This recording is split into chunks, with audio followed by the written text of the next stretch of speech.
guess what I just found? This one is much cleaner. This land-crafted, 100% grass-fed beef. I'm gonna get 3 of these.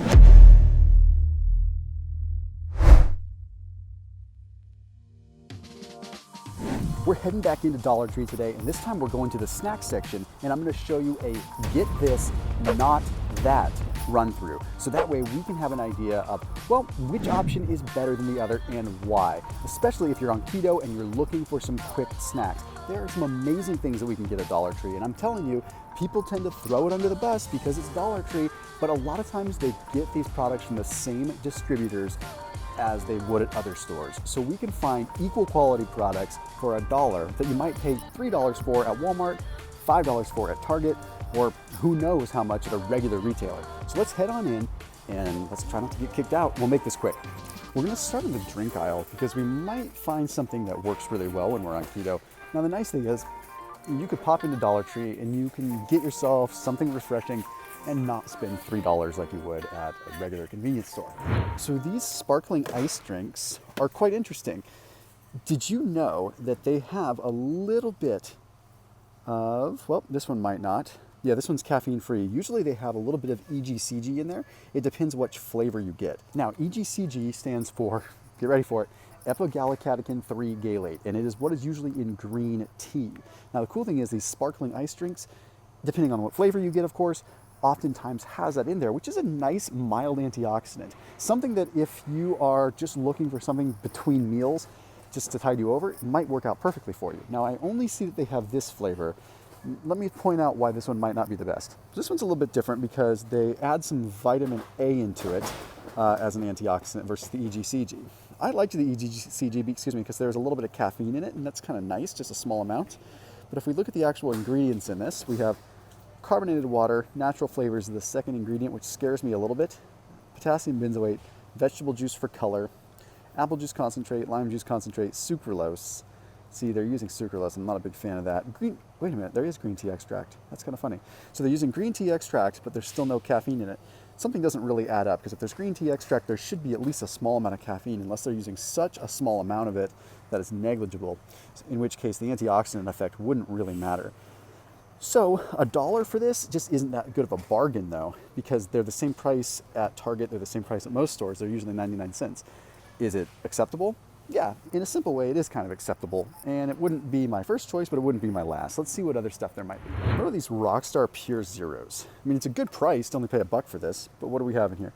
We have carbonated water, citric acid, taurine, sodium citrate, oh, interesting, erythritol, caffeine, malic acid, benzoic acid, sucralose. Interesting. So they use sucralose and erythritol, the worst of both worlds. Now, erythritol is not bad, but why would you combine it with sucralose? It's like if you're going to use erythritol, use stevia, don't use sucralose. You could get it by with sucralose only. Why also add erythritol in there? Very important that I note that erythritol is not bad. The issue that we run into is that it is something that you would typically use on a low-carb protocol, and yes, it does settle into the lower intestine and cause a little bit of bloating, a little bit of passive diffusion where water draws into the colon.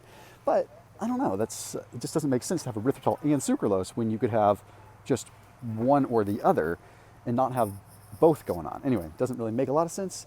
There's still some other drinks here. Let's check them out. I'd say one of the most common drinks that I see people getting from the Dollar Tree is going to be these Rip It energy drinks. Sucralose, potassium sorbate, and acesulfame potassium. Just word to the wise, one of the things you want to look out for on a keto diet is acesulfame potassium. So acesulfame potassium is one of the few sweeteners. It also shows up as ACE-K, A-C-E-K on a label.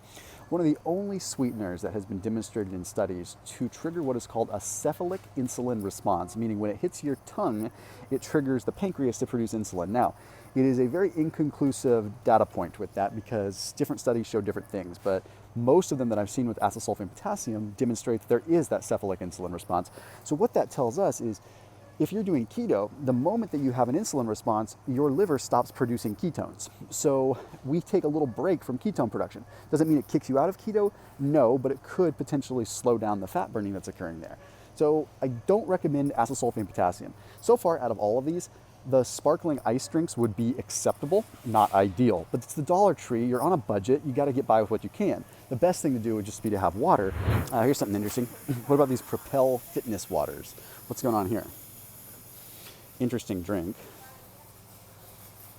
electrolytes, we have, we run into the same thing. Now, I wouldn't expect to see super healthy stevia, Truvia, erythritol, monk fruit, kind of sweetened stuff here. It's just not going to happen because it's the Dollar Tree and everyone is pinching pennies, even as far as the supply chain goes. But unfortunately, to be called a fitness water or electrolyte water beverage and to not even really have good electrolytes, like look at this. It has salt, 160 milligrams, and only 40 milligrams of potassium. That's 0% of your daily value. Like, you're not getting anything out of that. Pantothenic acid, which is vitamin B5, a little bit of that. This is still worse. I would almost still rather lean, like you're gonna get better benefit out of the ice drink than you are out of this. Propel Fitness Water, if you look carefully, it's made by Gatorade. And if you look at this, it's made by Powerade. So obviously fierce competitors. So they're going to pay attention to that and they're going to make similar products just with different names. It's almost the exact same product. I found another one that looked promising for a minute until I flipped the label around. It was this Peace Tea Zero. I liked that it at least had tea in there. And then we had some citric acid, natural flavors a little further down, but acesulfame, potassium, and sucralose.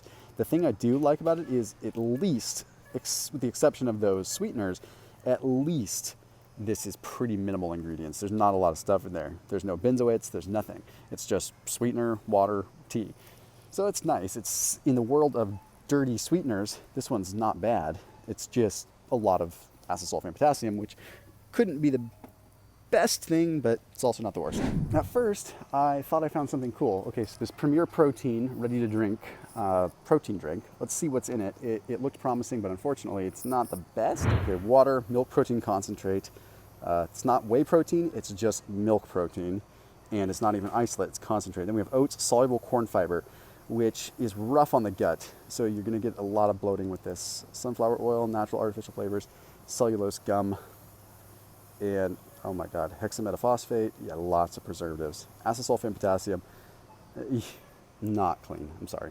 So I know it's $1, but it's not even a good quality protein. It's coming protein from oats and from milk protein, not even whey protein. So they haven't even concentrated the protein, they're just taking the milk. So I wanted to take a quick look at the refrigerated section and I found some more ice drinks. I found ones that might have the EGCG I was talking about. Let's see what's up here. Doesn't look like this one has it either. So we're in the same boat, but I did find more of them, at least different flavor if I wanted to diversify a little bit. But then I found some Perrier, which I am absolutely okay with having during a fast, just to get yourself a little bit of something different. It does have some natural flavors in there. Let's see what's in it. Carbonated water, natural flavors. What about this aloe stuff? Because aloe would be keto friendly, but a lot of times they add sweeteners to it. Yeah, they did. They added sugar to this one. So it's kind of funny. Want to know something funny about aloe? Aloe is what they call a hydrophilic colloid, which means it draws water into the colon in a positive way and can help support like the gut mucosal layer. So people will use it just to help out with their gut health and gut pain, right? What's interesting is if you have sugar in the mix there, it denatures that completely.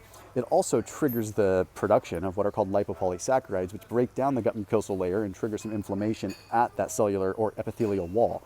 The epithelial layer are the small little cells that line the small intestine. So if you're hurting those cells with sugar, then you're doing yourself more, you're gonna do more damage with the sugar than you are healing process that comes from the aloe. Now, granted, it tastes good, but try to get aloe that isn't sweetened with anything, and it does have a tremendously beneficial effect in your gut. Just, you can't really be having it with sugar. Vinos are delicious, but unfortunately, they are not going to be keto friendly because they have sugar. What about this is coconut water? Coconut water is usually too high of carbs. Young coconut water, yeah, they add sugar to it. Coconut pulp, sugar, yeah, not gonna fly. They don't have it at Dollar Tree, but the Bai waters, B-A-I, those are sweetened with erythritol. They've done a really good job of bringing the coconut extract so that you're getting all the minerals and the electrolytes that you want from coconut water, but without the sugar and without even the sugar from the coconut. They've done a really good job of harnessing it.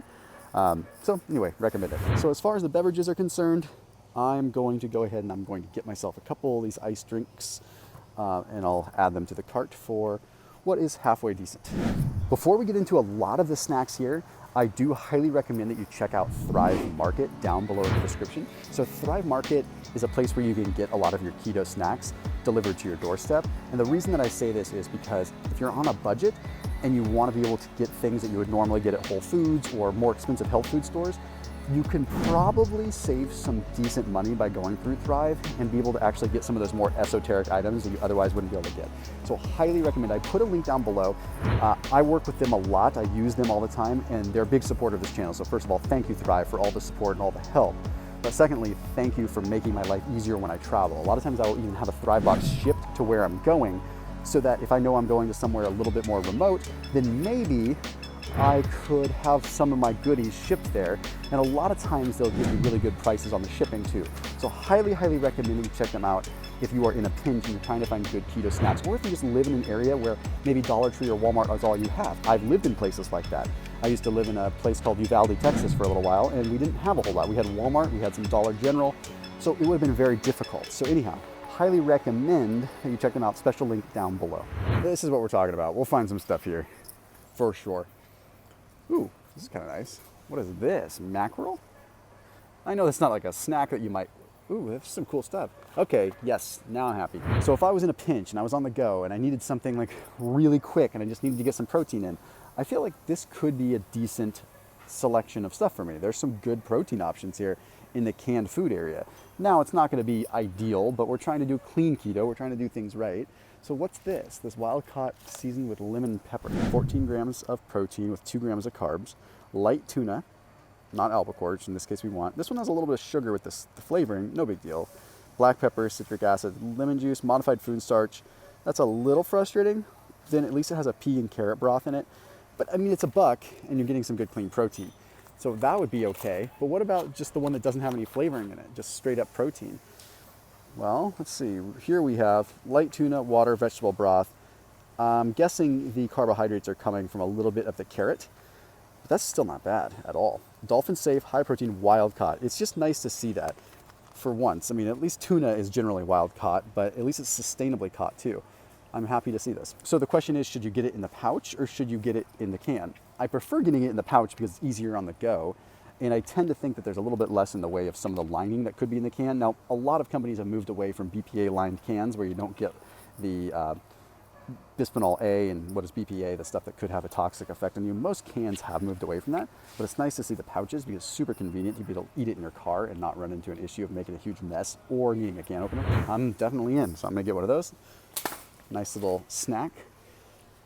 Might be able to mix it with maybe some almonds or something that we get from here just to add a little bit more fats to it. Fun fact on mackerel, not that I expect you to just eat a can of mackerel, but this is just a really cool find because mackerel is one of the highest fat fish that you can get as far as being a good fatty acid profile too. So in this case, we have mackerel, water, and salt. That's it. Nothing to it. Okay, now mackerel is one of the very rich omega-3s. Let's see if does it even list it? It does not, but it's very rich in omega-3s, and it's one of the overall just fattiest fish that you can consume on keto, so it's gonna be very, very, very satiating. Also exceptionally high, even more so than other types of omega-3s and other fishes, in what is called DHA, which gets into the brain. And when you're on keto, one of the goals is to get as much in the way of free fatty acids, or should I say ketones, entering into the brain. Well, what ends up happening with keto is because some of your inflammatory markers are down, because some of the different signaling occurs as a result of the gene expression, your blood-brain barrier changes a little bit, allowing more fats in. So in this case, we can allow more in the way of DHA into the brain, which not only has huge benefits when it comes to neurodegenerative diseases, but it also has huge benefits when it comes down to just thinking clear. I don't know about you, but I stay keto because I like how it makes me feel mentally. So mackerel is a big part of my life, and I did not expect to see it here for $1, because usually it's a more expensive fish. Like if you get it at Trader Joe's, it's like $3.50 for a little, flat can of it. So I know I'm getting excited about canned fish, which is weird, but it's the Dollar Tree, and I'm trying to find just clean, healthy snacks that will work. Sardines and tomato sauce. What's going on here? Sardines, we've got tomato paste, modified tapioca starch, salt, sugar, xanthan gum. Okay, so here's the deal with the sardines. The fact that they are sitting in some tomato sauce, there's gonna be some carbs in there. But the benefit still, even if it's Dollar Tree, is at least they're gonna be palatable. Okay, you can eat them out of the can, they'd actually taste good. But again, look at the calories and the overall fats you get. 2.5 servings, so you'd end up with like 300-ish calories, and you end up with a really good fat profile. Again, very high omega-3s. But there might be some other sardines that we can choose. Okay, we have Beach Cliff. The big thing to avoid is going to be the sardines in soybean oil. Talk about this all the time, but soybean oil is massively overused and very, very bad on keto. So just avoid those, but look at, okay, we got soybean oil, and then we've got in water. But I get it. Okay, you're on the go, you just want a quick snack that's gonna be good on keto. Get the ones in mustard. They're really good. Check out the ingredients. Okay, we have sprats, which is sardines, water, mustard flour, acetic acid, a little bit of cornstarch, but salt, turmeric, a little bit of xanthan gum, extractives of turmeric, and annatto coloring. So yes, we have some weird stuff. If you wanted to keep it as clean as you possibly could, you'd go with the ones in water. But I'm telling you, if you're gonna eat them on the road, in the mustard, it just tastes a little bit better. I love that it's got acetic acid in it. Let me tell you something about that. I'm not just trying to be weird and picking apart every single ingredient to give you a yay or a nay on something, but acetic acid is the active ingredient that you're gonna get out of apple cider vinegar too. Now, what acetic acid does is it drives up what is called AMPK. When acetic acid enters into a cell, it converts, or it starts the process of converting into acetyl coenzyme A. So what happens is that conversion into acetyl coenzyme A costs energy and ultimately puts you into a deeper ketogenic state, because the cell recognizes that you are in a deficit. Because what happens is, because of the acetic acid going into the cell registers a net loss of calories, even though you're consuming calories for a minute. So it sees this and it says, uh-oh, we need to drive up fat mobilization because this person's deeper in ketosis or whatever. It's a complicated answer, but the point is, seeing some acetic acid in there is a good thing, and it can help drive up or drive down your glucose intolerance and make it so that you get more out of it. Enough about sardines, let's go find some other stuff. Oyster cocktail, I don't know about a cocktail though. Hand-packed in oil, that's the bummer. All right, let's see. Bet you it's gonna be soybean, yep. Cottonseed, I don't want cottonseed oil. So usually what I'll do is, if I get oysters, which are my favorite canned fish, I will get ones that are either in water or in olive oil. Crown Prince has some that are in olive oil. Oysters are one of the richest, if not the richest source of zinc that you could possibly get. What does zinc do? Zinc is very good for the thyroid. And what it does is it helps restore the thyroid. So once your T3 levels go up and then go down, what ends up happening is it sends a signal, and the zinc is going to allow the cell to send a better signal to the brain to indicate that it needs to produce more T3. So zinc is good for the receptor. So if you're concerned about your thyroid, you're trying to keep your metabolism up, zinc is a very, very good solution for that. You could take it in a zinc supplement, but what happens with that is zinc will counterbalance other ones like copper, right? Zinc needs copper to balance. So if you eat it in a full spectrum form like a food, then you're in a lot better shape because you're getting the full spectrum of minerals that you need, so zinc's not just unopposed. Now, you could get those smoked oysters and you could just wash them and wash the soybean oil off, but then it makes you wonder, like, where were they sourced? Is it really high quality? But again, if you're in a pinch, not a bad thing to eat. Hey, this is cool to see. I don't know if they're fully keto, but it's pretty clean and not a bad price. $1 for these harvest snaps. They're not perfect. They're definitely not keto, but green peas, canola oil, rice, salt. It could be worse, and it's a start, okay? I just thought that I'd at least point those out, that if you're not doing keto, it's not a terrible, terrible snack. It's just wish they used slightly better oils. Anything weird in this? Non-GMO, that's nice. Okay, so at least we're using non-GMO soybeans. Ooh, yes, we found a nice little keto snack. Those of you that are super nerds on my channel would probably avoid this. But here's the deal. We have to remember that we are on an extreme budget. This might not be forever. This might be just temporary. This is a crazy time that we're all living in right now, and we're all waiting to see when the other shoe is going to drop. I don't know about you, but I'm trying to save money when I can and where I can. If that means that occasionally I have a snack of edamame that's from a non-GMO source, let's see, Golden Beach, Torrance, California, it's not coming overseas in some weird area that I don't know. Look at the ingredient profile. Okay, I don't like they add soybean oil. That's a bummer, okay, but it's probably a negligible amount. Soybeans, and then we have 8 grams of carbs, 6 grams of fiber. So let it be known that it is not ideal, but if you're looking for a quick keto snack that is high in fiber, you just want that crunch, there are better options, but this one would suffice. If you are vegan or if you're vegetarian, I think a little bit of this might be beneficial for you, and at least it's non-GMO. And it's only $1, because I know the other version, I can't remember what brand it is, they have at Costco and what other brand it is that they have at like Smart and Final. It's like $7 or $8 for one that's not much bigger than that. So that's a really good bargain. Oh, sound the alarm. I just found something pretty cool. Check this, old time fatback skins, like Mama's pan fried. All right. what do we have? So it's like a pork rind, except it's straight up fat back. I don't see the ingredients. Where's the ingredients here? Well, it's a little bit disconcerting. Oh, it says right on the front, pork skins and salt. That's all we have to it.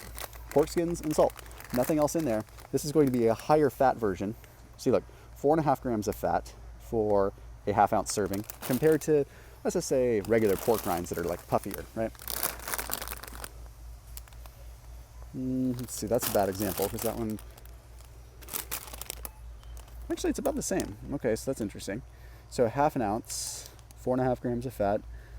So I guess the only difference is where they're getting the cut from. This should be higher fat. That's a little bit odd. Normally you'll see fatback or chicharrones like that being a little bit higher fat because there's more fat on it. You can literally see the fat, like a chunk of fat. So that doesn't really add up all the way, but it's really nice and clean. I like to see that. The way that pork skins are made, they're fried at a very high temperature, and you want them usually fried in their own fat. So you never want to get a pork rind that's been fried in an additional fat. For example, what good is an animal fat that is saturated, that is pretty stable? And when I say stable, meaning it can handle being cooked to high heat. What good is that if it's cooked in vegetable oil? So you always want to find a pork rind that's rendered in its own animal fat. So when I see pork skins that are also just, that's all the ingredient is, pork skins and salt, that's a very good sign for me. The bigger concern that I have with most pork rinds is I usually want a fattier cut. The saturated fat in pork is stable. The rest of the pork fat is going to be mono and polyunsaturated fats, which are not designed to be heated at very high temperatures. Now, pork rinds have a high monounsaturated fat content, which is great if you're cooking at relatively low temperature because they don't break down. But when they're fried at very high temperature, those poly and monounsaturated fats will denature. So the general rule of thumb with pork rinds is to get them as clean as possible, first of all, know where the pork is coming from, second of all, if you can. So the first ingredient is usually pork. And if you go up market outside of Dollar Tree, you'll find ones like Epic and you'll find things like that, and that's going to be better. But in this case, we probably want to go for whichever ones, A, have the least amount of garbage added to them, but also ones that are going to have a thick ribbon of saturated fat because they're going to be a little bit more stable. So with this one, only having pork skins and salt, that's a pretty good find. But what about these other pork rinds? This one, still just pork rinds and salt. So this is really just up to you. I just think when I look at the ingredients and being the same, I'm going to go visibly. On this one, I see more saturated fat. So I think I'm going to go with that because it's probably going to be less denatured through the frying process. General rule of thumb with roasted nuts or anything is you want them dry roasted whenever you can, because it's the same kind of thing. We don't want them roasted in a cruddy vegetable oil that's going to mess things up and mess up the fatty acid profile. Almonds are okay as long as they're dry roasted. We just don't want to overdo it. If we had the option, I found some pecans, natural pecan halves.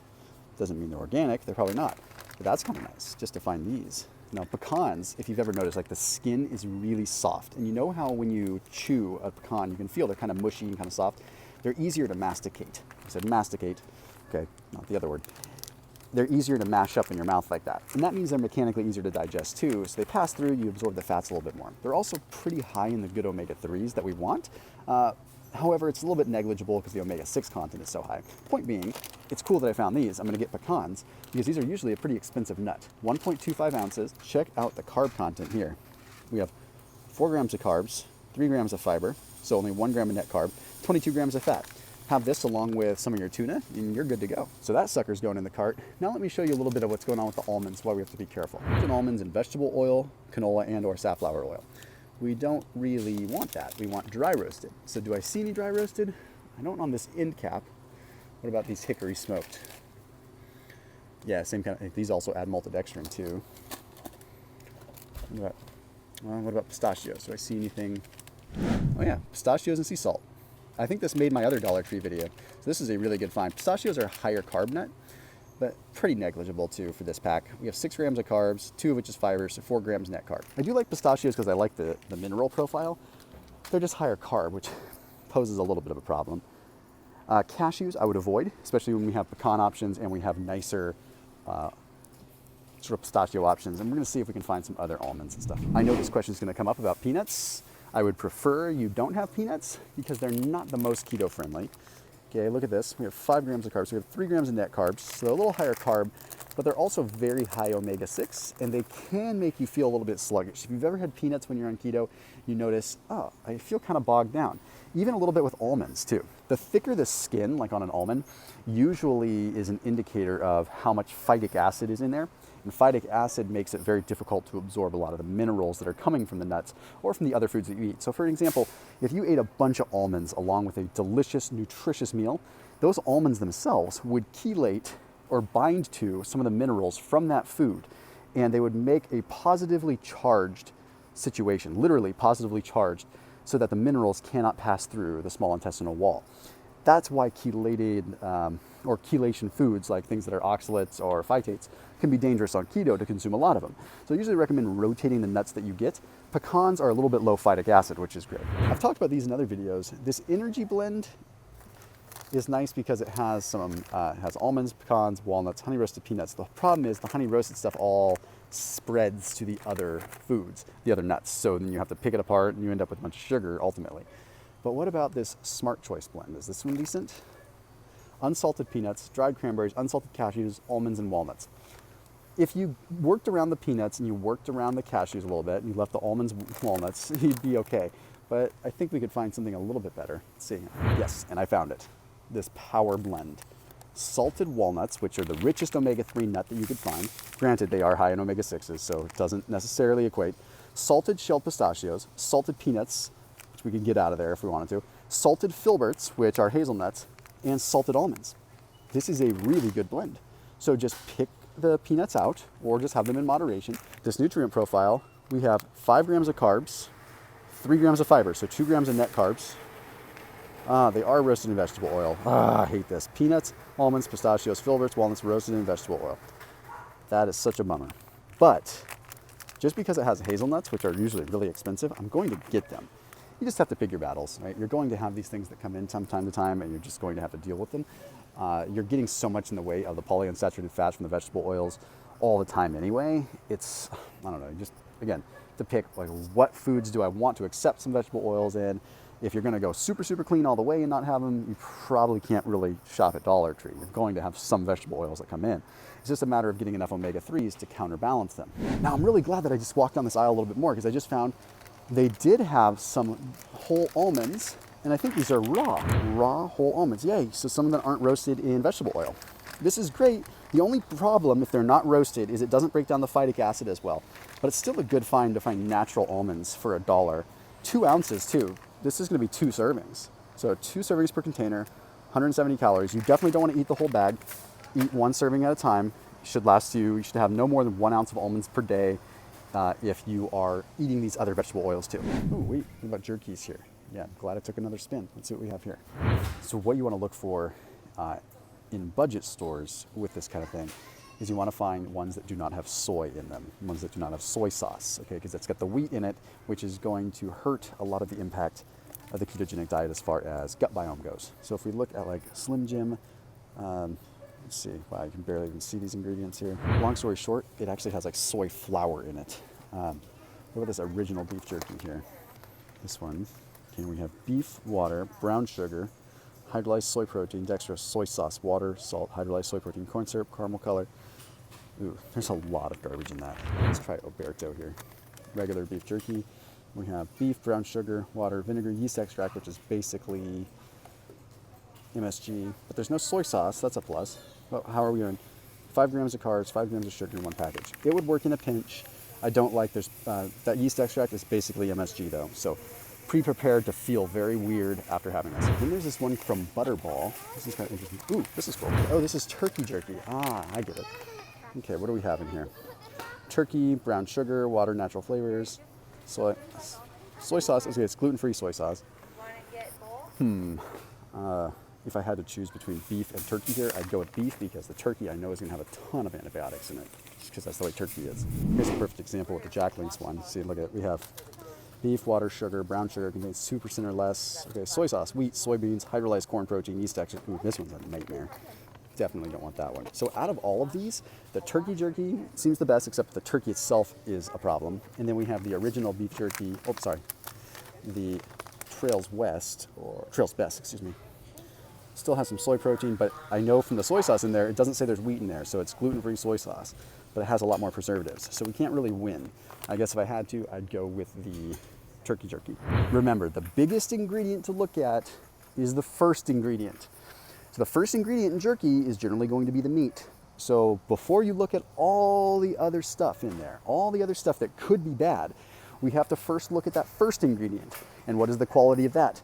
So turkey versus beef, turkey is going to be slightly better. Beef is going to be slightly better. So that means that that is going to weigh the most in our scale, okay? However, the other things that were along with that beef added up. If there had been one bad thing, like maybe some yeast extract, or one bad thing, like maybe some vegetable oil, I could have overlooked it. But it was death by 1,000 cuts with the beef one. So in that case, 2, 3, 4 other ingredients, secondary ingredients, far overlap, or should I say supersede, the first ingredient being bad. So in that case, that's why I would have chosen the turkey one, even though it's not perfect. But a quick source of protein if you were on the go.